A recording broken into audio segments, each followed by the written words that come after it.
Take Care, Take Care, le podcast qui prend soin de moi au boulot. La confiance en soi au travail ne se mesure pas à la force de la voix, mais à la solidité de la posture. Elle permet de prendre la parole avec sérénité, d'assumer ses choix et de traverser les critiques comme les périodes de doute. Dans cet épisode, avec Aurélie Baquet, sophrologue et coach qui intervient en entreprise avec Néoformat, nous allons identifier ce qui peut fragiliser la confiance, repérer les mécanismes du syndrome de l'imposteur, puis explorer des pistes très concrètes pour renforcer la confiance en soi au quotidien. Avec un objectif, apprendre à s'affirmer au travail avec assurance et justesse, sans se renier ni tomber dans l'excès. Bonjour Aurélie. Bonjour Fabienne. Comment vas-tu ? Très bien et toi ? Mais très bien aussi, merci. Comment définirais-tu la confiance en soi ? Quels sont les liens avec l'estime de soi et puis l'affirmation de soi ? Alors la confiance en soi, c'est sa capacité à croire en soi, en ses compétences, en ses capacités. Et le lien qu'on peut faire avec l'estime de soi, c'est l'estime de soi, c'est la valeur que je m'octroie, c'est l'opinion de moi-même, que j'ai de moi-même.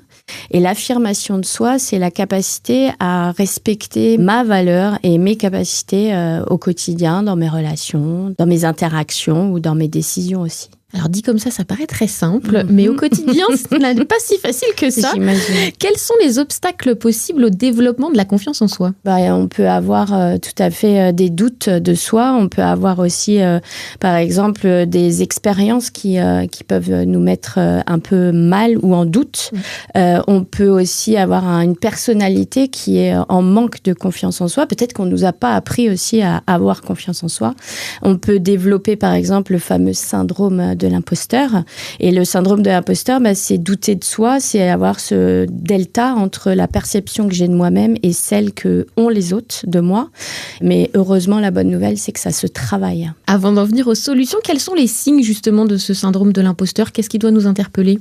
C'est le doute de soi, c'est peut-être les blocages aussi, c'est, vous savez, les petites voix aussi qu'on peut se raconter, les fameuses croyances limitantes qui sont conscientes, inconscientes, mais qui viennent un peu nous interférer dans notre, j'ai envie de dire, puissance personnelle. Parce que pour moi, voilà, l'altération de la confiance en soi, ça vient un petit peu altérer nos capacités, nos compétences et du coup notre développement ou même la façon de peut-être agir ou interagir avec les autres. Alors tu le disais, bonne nouvelle, on peut développer sa confiance en soi. Quels seraient tes conseils et puis peut-être des exos très pratiques à faire pour essayer de développer cette confiance en soi ? Alors, on peut travailler la confiance en soi sur plusieurs plans.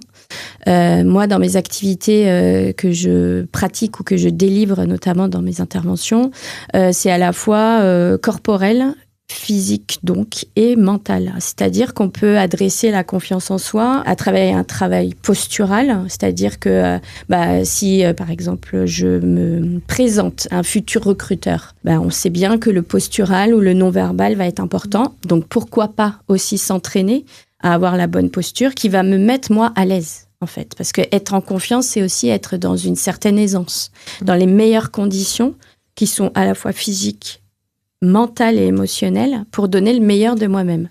Donc effectivement, on peut aussi se préparer. Donc moi, j'accompagne les gens à ce qu'ils retrouvent peut-être de l'apaisement, qui chassent certaines tensions inutiles, qui sont bien légitimes et bien humaines quand on est un peu troublé ou sous stress tout simplement. Donc qu'est-ce qu'on peut faire ? On peut faire un exercice qui est très classique en sophrologie.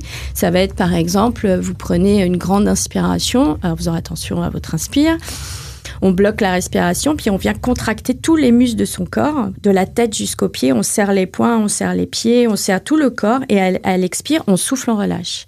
Et en fait, ça amène une contraction et une décontraction du corps naturelle qui, mine de rien, ça enlève un petit peu le fait qu'on soit crispé, tendu. Donc ça, c'est un premier exercice, mais il y en a plein comme ça qui sont simples. Après, en termes de préparation mentale et à mon rendez-vous, par exemple, là, ça va être aussi travailler sur le avant, pendant, après. Donc, une ressource très, très utile, c'est la respiration, qui me permet de reprendre un peu, peut-être, le fil de mon idée, de reprendre un peu mes points d'appui, de me calmer aussi, d'être plus concentré, plus focus. Donc ça, des techniques comme la cohérence cardiaque, ça, on en parle partout et je ne peux que la conseiller parce qu'elle est vraiment efficace, facile et accessible à tout le monde. Et enfin, après, pour aller plus loin, là, quand je suis dans un accompagnement de préparation mentale ou d'événements, que ce soit une future maman ou un gros rendez-vous avec une belle négociation, par exemple, où il faut être au rendez-vous, là, on va travailler en visualisation positive, comme un sportif, en fait. On va vous préparer à l'événement pour que le jour J, vous soyez dans les meilleures conditions. Moi, je ne suis pas là pour promettre un résultat, ça, il appartient à la personne, mais par contre, donner les moyens pour être bien, en fait. Et comment on arrive à passer de la confiance en soi à l'affirmation de soi, notamment au travail, je pense par exemple pendant une réunion? Alors la confiance en soi, on a bien compris que c'était la croyance en ses capacités et elle se développe aussi, alors, avec tout ce que je viens de dire, mais aussi par l'action, par l'expérience. Donc j'ai envie de dire que l'affirmation au travail aussi, peut-être qu'il y a des structures qui le permettent, c'est le fameux test and learn. C'est le fameux accepter qu'on peut échouer aussi, parce que à travers les échecs ou les essais, on peut apprendre, on peut réussir. Alors c'est pas forcément courant partout. Il y a des structures pour qui c'est complètement naturel, les startups, les mondes un petit peu modernes dans lesquels moi j'ai baigné, mais aussi on peut se le permettre à soi en individuel. Et c'est je teste. Je vois ce que ça donne, j'ajuste, je réussis, c'est super, et je me félicite et je célèbre.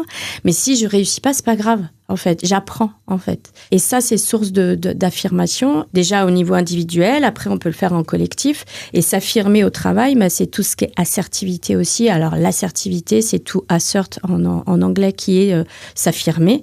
Et là, on est dans la notion aussi de respect mutuel. Et ça, c'est intéressant parce que souvent, on voit des déséquilibres ou des décalages. Et quand on amène les gens à voir un petit peu juste, ou à revoir, parce que c'est beaucoup de bon sens, c'est de voir, être aussi pleinement disponible à l'autre, écouter, donc être pleinement présent. Donc ça, on peut le travailler aussi physiquement, mentalement, avec la respiration, et pour être présent et pour être ensemble, en fait.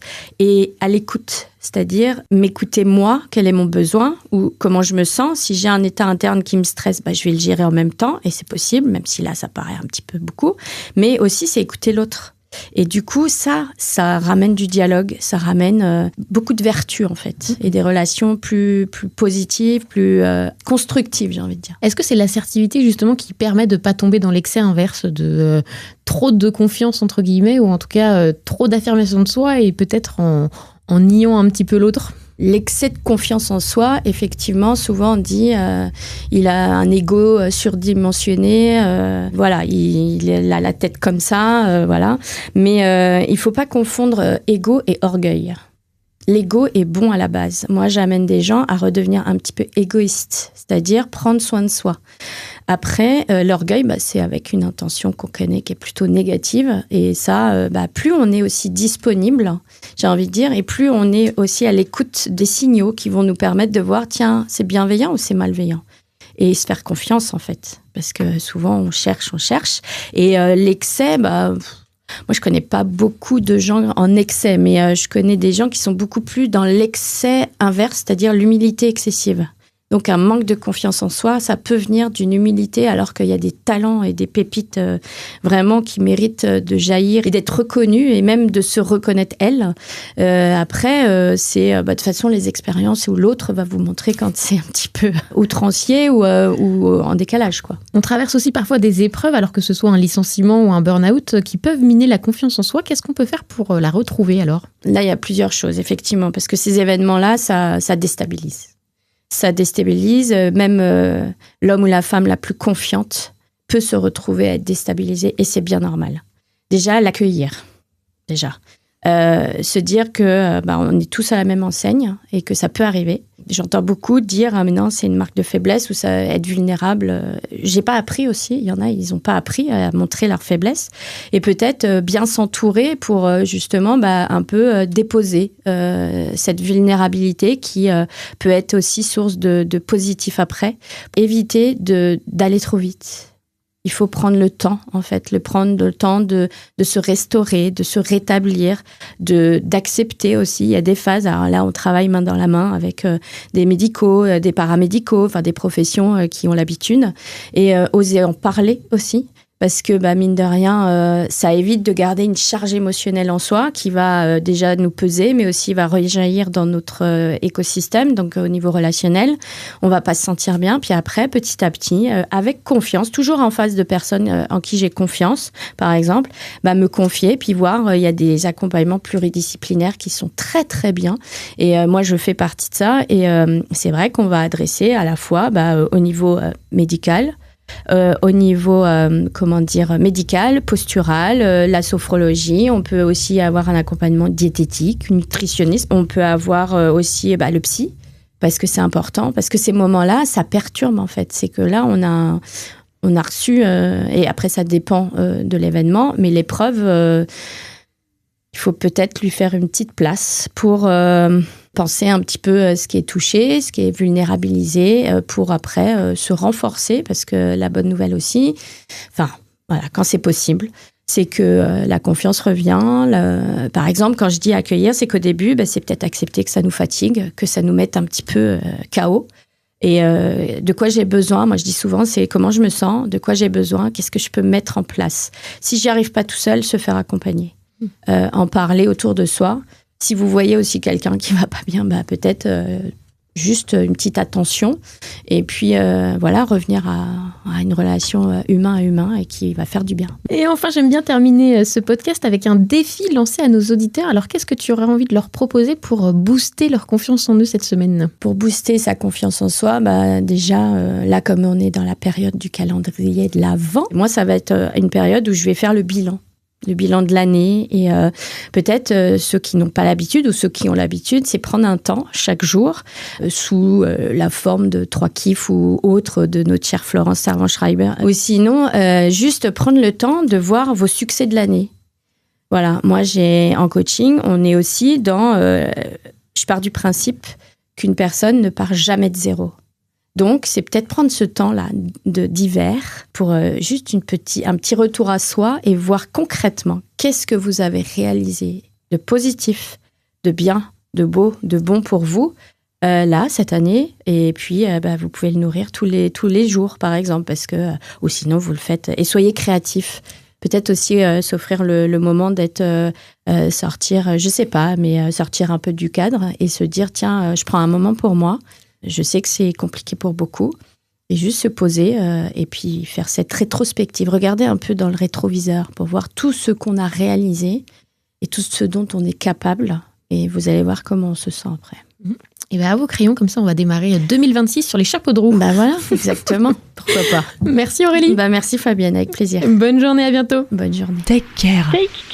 Le podcast qui prend soin de moi au boulot.